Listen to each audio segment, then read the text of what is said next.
Hello friends. C plus plus language की इस series में आज हम देखेंगे लेक्चर 1 का पार्ट 4। आज का हमारा ऑब्जेक्टिव है क्लासेस एंड ऑब्जेक्ट्स। हमने पिछली क्लास में समझा था ऑब्जेक्ट ओरिएंटेड प्रोग्रामिंग क्या होती है। आज हम देखते हैं उसको इम्प्लीमेंट करने का एक पावरफुल तरीका क्लास क्या है। क्लासेस का कॉन्सेप्ट समझने के लिए हम एक एग्जांपल लेते हैं, रियल वर्ल्ड एनालॉजी लेते हैं। जैसे कोई मकान बनाया जाता है तो पहले उसका नक्शा तैयार होता है। उस नक्शे को देखकर आप समझ पाते हो कि मकान कैसा दिखेगा, लेकिन वो नक्शा मकान नहीं है। उस नक्शे की मदद से मकान बनेगा तो जगह लगेगी, कुछ कॉस्टिंग आएगी। पर जो नक्शा है वो सिर्फ कागज पे कुछ इन्फॉर्मेशन है, जो उस चीज़ की इन्फॉर्मेशन है जो फ्यूचर में तैयार होने वाला है। Class is a blueprint of an object. Blueprint यानी नक्शा। तो क्लास किसी ऑब्जेक्ट का नक्शा है।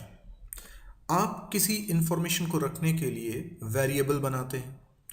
आप वेरिएबल बनाते हैं अक्सर प्रिमिटिव टाइप की मदद से, इंट, कैर, फ्लोट, डबल, इनकी मदद से। मान लीजिए आपने लिखा इंट एक्स, तो आपने एक एक्स नाम का वेरिएबल बनाया जो इंट टाइप का है। इस एक्स वेरिएबल में आप एक इंफॉर्मेशन रख सकते हैं, लेकिन सिर्फ एक इंफॉर्मेशन रख सकते हैं। यदि आपको एक से ज़्यादा इंफॉर्मेशन रखनी है तो आपको कई सारे वेरिएबल्स बनाने पड़ेंगे। ऑब्जेक्ट और वेरिएबल में थोड़ा सा फर्क है। ऑब्जेक्ट एक बड़ा सा मेमोरी ब्लॉक है जिसके अंदर कई सारे वेरिएबल्स हैं। वेरिएबल एक सिंगल डेटा कंटेन करने वाला ब्लॉक है। जब आप कोई क्लास बनाते हैं तो आप एक नया डेटा टाइप बना देते हैं। ये नया data type non primitive data type कहलाता है, और इस नए डेटा टाइप की मदद से बनने वाला वेरिएबल ऑब्जेक्ट कहलाता है। तो ऑब्जेक्ट भी मेमोरी लेता है, वेरिएबल भी मेमोरी लेता है। वेरिएबल एक सिंगल वैल्यू कंटेन करेगा, ऑब्जेक्ट मल्टीपल वैल्यूज यानी एक रिकॉर्ड कंटेन करेगा। पर एक ऑब्जेक्ट की मेमोरी में कितने वेरिएबल्स होंगे, क्या क्या वैल्यू वो कंटेन कर सकता है, इसकी पूरी रूपरेखा तैयार होती है क्लास के अंदर। तो class is a blueprint of an object का मतलब ऑब्जेक्ट कैसा होगा मेमोरी में, उसके अंदर कितने वेरिएबल्स होंगे, उसका साइज क्या होगा, ये सारी इंफॉर्मेशन होती है क्लास के अंदर।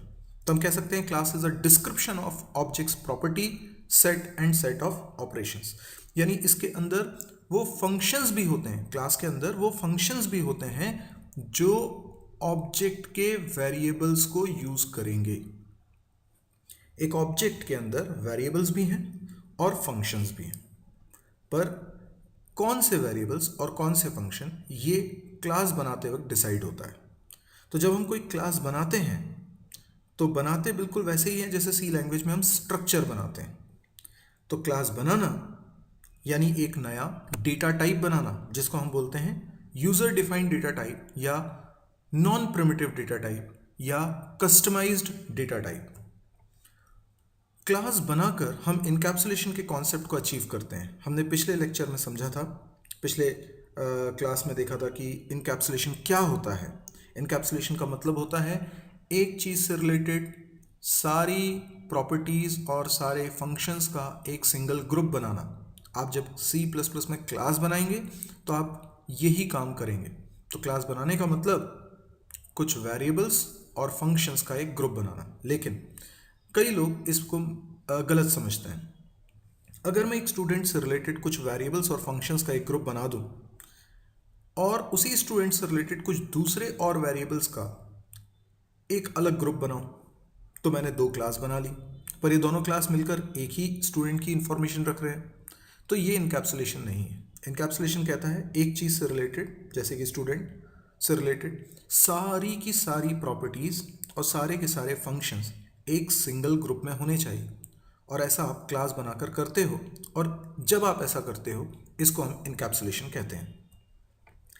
ऑब्जेक्ट एक रन टाइम एंटिटी है।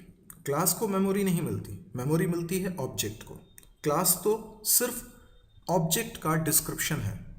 तो ऑब्जेक्ट को जब मेमोरी मिलेगी तो वो इसी आधार पर मिलेगी कि क्लास में आपने कितने वेरिएबल्स बनाए हैं। ऑब्जेक्ट जब बनेगा तो ऑब्जेक्ट मेमोरी कंज्यूम करेगा रैम के अंदर। Object is an instance of a class. Instance का मतलब होता है एग्जाम्पल। तो एक क्लास है स्टूडेंट, तो उसका एग्जाम्पल क्या हुआ? तो हो सकता है एक स्टूडेंट हो जिसका नाम हो राहुल, तो राहुल उसका एक एग्जाम्पल हुआ। रवि उसका दूसरा एग्जाम्पल हुआ। रोमेश उसका तीसरा एग्जाम्पल हुआ। इस तरह से हम एक कैटेगरी के, एक क्लास के कई सारे एग्जाम्पल्स दे सकते हैं। तो सिंपल भाषा में कहें तो इंस्टेंस और ऑब्जेक्ट एक ही बात है, दे आर सिनोनिम्स। इस एग्जाम्पल को देखिए, इसमें हमने एक क्लास बनाई है बॉक्स नाम की, और इस क्लास के अंदर हमने 3 वेरिएबल्स बनाए हैं लेंथ, ब्रेड्थ और हाइट को रखने के लिए, LBH। 2 फंक्शंस भी बनाए हैं, सेट डायमेंशन, शो डायमेंशन। पूरी कोडिंग नहीं है, ये सिर्फ एक फॉर्मेट है आपको एक आइडिया देने के लिए कि क्लास किस तरह से बनती है। अगर हम इस क्लास को बना लेते हैं तो हमने एक नया डेटा टाइप बना लिया है, और नए डेटा टाइप का नाम यहाँ पर हो गया है बॉक्स, जो क्लास कीवर्ड के तुरंत बाद लिखा है। ये आप अपनी मर्जी से कुछ भी लिख सकते हैं। एक बार डेटा टाइप तैयार हो गया तो आप इसका इस्तेमाल करके वेरिएबल्स बना सकते हैं, लेकिन इनको वेरिएबल ना बोलकर हम बोलेंगे ऑब्जेक्ट। तो बॉक्स एक डेटा टाइप है, B1 एक ऑब्जेक्ट। B1 ऑब्जेक्ट कैसा होगा, मेमोरी में कितनी जगह लेगा, ये सब कुछ डिपेंड करता है कि बॉक्स डिफाइन कैसा हुआ है, यानी क्लास में क्या लिखा है। तो इसको मेमोरी मिलेगी B1 को, और उसके अंदर LBH नाम के वेरिएबल होंगे, क्योंकि ऐसा क्लास में कहा गया है। अगर मैं बॉक्स टाइप का एक और ऑब्जेक्ट बनाऊं तो उसे भी ठीक इसी तरीके से मेमोरी मिलेगी। एंड सिमिलरली अगर मैं एक और ऑब्जेक्ट बनाऊं B3, तो उसको भी इसी तरीके से मेमोरी मिलेगी। नोटिस करने वाली बात यह है कि B1 के अंदर अलग LBH है, B2 के अंदर अलग, B3 के अंदर अलग।